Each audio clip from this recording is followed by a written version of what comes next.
So how was Doki Literature Club in 2023? Well, if you ask my opinion, I would say it's in a pretty great position. Even playing the newer edition, Doki Literature Club Plus, it does a lot. It keeps all the same elements of the original game.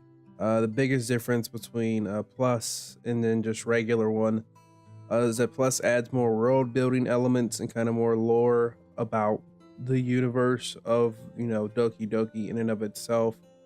But if we talk about like the core element, core gameplay, it's still great, still dreadful, still sucks. It's still very miserable to experience, which is kind of what you want from your horror games. There isn't really any cheap jump scares. There's a few, but this is one of the things I just enjoy about the game as like a horror element is like it very dreadful of you just kind of playing the game and being like, damn, this fucking sucks, which I think is very good. Most horror games kind of don't have that innate feeling of dread. I don't really play horror, but I watch a lot of horror video games, and a lot of them missing are kind of like, the inevitability of dread that something's going horribly wrong, and it's just like I just don't want it to, but it's going to nonetheless. But if we just kind of talk about it, the game itself, so what Plus adds essentially besides the game, like I stated earlier, is just kind of some quality of life stuff. Like it's easier to start new games. I know on PC, if you want to play the game over again, you would have to uninstall and then delete the game and then reinstall the game again. Now, because of like the dashboard or the desktop window you can just kind of reset the game through there. That saves a bit of time.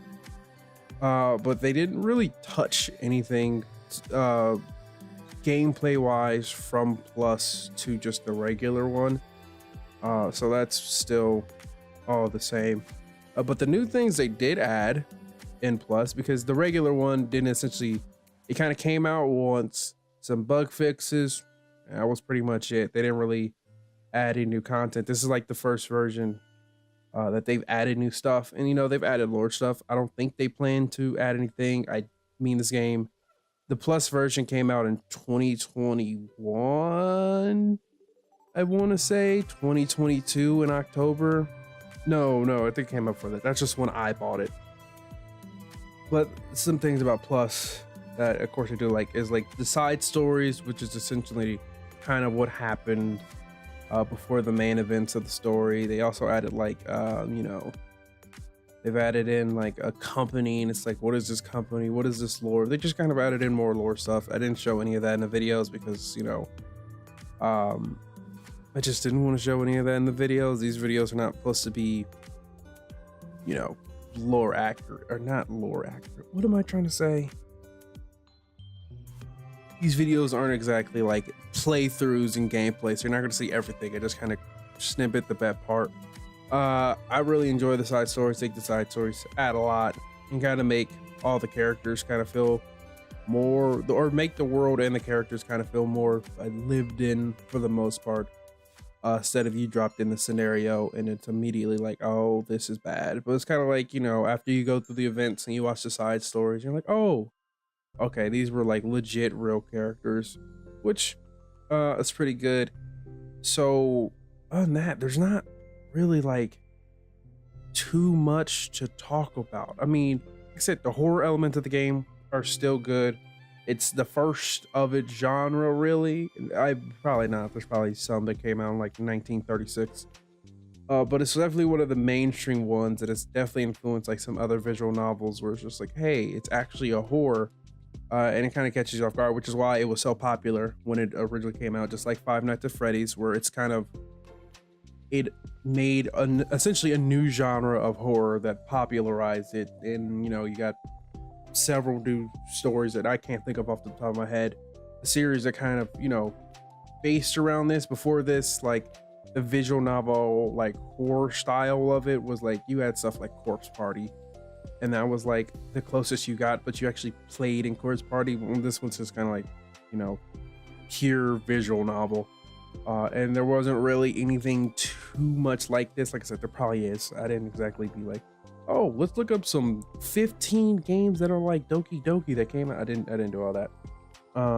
But yeah, so it kind of like introduced a lot of, light novels, because it is off guarding me, considering that, when you first play it, the first 2 hours are very ordinary-esque, when there's a little bit of something doesn't seem 100% right, something seems a bit off, and then after that it's just a pure roller coaster ride. But it's still a fun play.